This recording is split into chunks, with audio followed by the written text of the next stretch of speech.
नमस्कार दोस्तों, स्वागत है आपका हमारे चैनल पर। आज हम आपके लिए इस वीडियो में लेकर आए हैं भगवान सूर्य देव की व्रत कथा। लेकिन उससे पहले सुने भगवान सूर्य देव के व्रत के कुछ नियम। भगवान सूर्य की कृपा पाने के लिए रविवार के दिन सुबह उठकर स्नान आदि करने के बाद उगते सूर्य को जल अर्पित करना चाहिए। इसके लिए तांबे के लोटे का ही इस्तेमाल करें। साथ ही फूल, रोली, मिश्री और अक्षत भी अर्पित करने चाहिए। रविवार के दिन झाड़ू खरीदना शुभ माना गया है और इसलिए इस दिन 3 झाड़ू खरीद कर लाएं। इसके बाद सोमवार के दिन इन तीनों झाड़ुओं को अपने करीबी मंदिर में दान कर दें। इस उपाय को करने से जल्द ही आपका भाग्य चमकेगा। ज्योतिष शास्त्र के अनुसार जो व्यक्ति धन और ऐश्वर्य प्राप्त करना चाहता है, उसे रविवार की रात को सोते समय अपने सिरहाने 1 गिलास दूध का भर कर रखे। फिर अगले सुबह उठकर वह दूध बबूल के पेड़ की जड़ में डाल दे।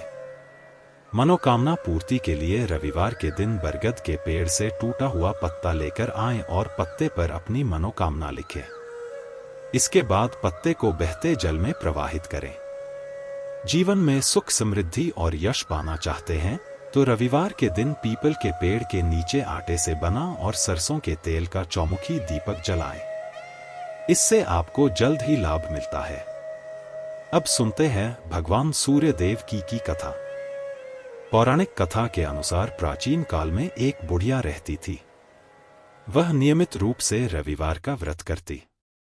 रविवार के दिन सूर्योदय से पहले उठकर बुढ़िया स्नान आदि से निवृत्त होकर आंगन को गोबर से लीपकर स्वच्छ करती। उसके बाद सूर्य भगवान की पूजा करते हुए रविवार व्रत कथा सुनकर सूर्य भगवान का भोग लगाकर दिन में एक समय भोजन करती।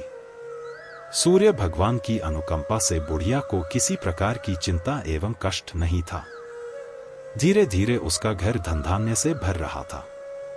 उस बुढ़िया को सुखी होते देख उसकी पड़ोसन उससे जलने लगी। बुढ़िया ने कोई गाय नहीं पाल रखी थी, अतः वह अपनी पड़ोसन के आंगन में बंधी गाय का गोबर लाती थी। पड़ोसन ने कुछ सोचकर अपनी गाय को घर के भीतर बांध दिया। रविवार को गोबर न मिलने से बुढ़िया अपना आंगन नहीं लीप सकी। आंगन न लीप पाने के कारण उस बुढ़िया ने सूर्य भगवान को भोग नहीं लगाया और उस दिन स्वयं भी भोजन नहीं किया। सूर्यास्त होने पर बुढ़िया भूखी प्यासी सो गई। प्रातःकाल सूर्योदय से पूर्व उस बुढ़िया की आंख खुली तो वह अपने घर के आंगन में सुंदर गाय और बछड़े को देखकर हैरान हो गई। गाय को आंगन में बांधकर उसने जल्दी से उसे चारा लाकर खिलाया। पड़ोसन ने उस बुढ़िया के आंगन में बंधी सुंदर गाय और बछड़े को देखा तो वह उससे और अधिक जलने लगी। तभी गाय ने सोने का गोबर किया। गोबर को देखते ही पड़ोसन की आंखें फट गईं। पड़ोसन ने उस बुढ़िया को आसपास न पाकर तुरंत उस गोबर को उठाया और अपने घर ले गई तथा अपनी गाय का गोबर वहां रखाई। सोने के गोबर से पड़ोसन कुछ ही दिनों में धनवान हो गई। गाय प्रतिदिन सूर्योदय से पूर्व सोने का गोबर किया करती थी और बुढ़िया के उठने के पहले पड़ोसन उस गोबर को उठाकर ले जाती थी। बहुत दिनों तक बुढ़िया को सोने के गोबर के बारे में कुछ पता ही नहीं चला। बुढ़िया पहले की तरह हर रविवार को भगवान सूर्य देव का व्रत करती रही और कथा सुनती रही। लेकिन सूर्य भगवान को जब पड़ोसन की चालाकी का पता चला तो उन्होंने तेज आंधी चलाई। आंधी का प्रकोप देखकर बुढ़िया ने गाय को घर के भीतर बांध दिया। सुबह उठकर बुढ़िया ने सोने का गोबर देखा, उसे बहुत आश्चर्य हुआ। उस दिन के बाद बुढ़िया गाय को घर के भीतर बांधने लगी। सोने के गोबर से बुढ़िया कुछ ही दिन में बहुत धनी हो गई। उस बुढ़िया के धनी होने से पड़ोसन बुरी तरह जल भुनकर राख हो गई और उसने अपने पति को समझा बुझाकर उसे नगर के राजा के पास भेज दिया। सुंदर गाय को देखकर राजा बहुत खुश हुआ। सुबह जब राजा ने सोने का गोबर देखा तो उसके आश्चर्य का ठिकाना न रहा। उधर सूर्य भगवान को भूखी प्यासी बुढ़िया को इस तरह प्रार्थना करते देख उस पर बहुत करुणा आई। उसी रात सूर्य भगवान ने राजा को स्वप्न में कहा, राजन, बुढ़िया की गाय व बछड़ा तुरंत लौटा दो, नहीं तो तुम पर विपत्तियों का पहाड़ टूट पड़ेगा, तुम्हारा महल नष्ट हो जाएगा।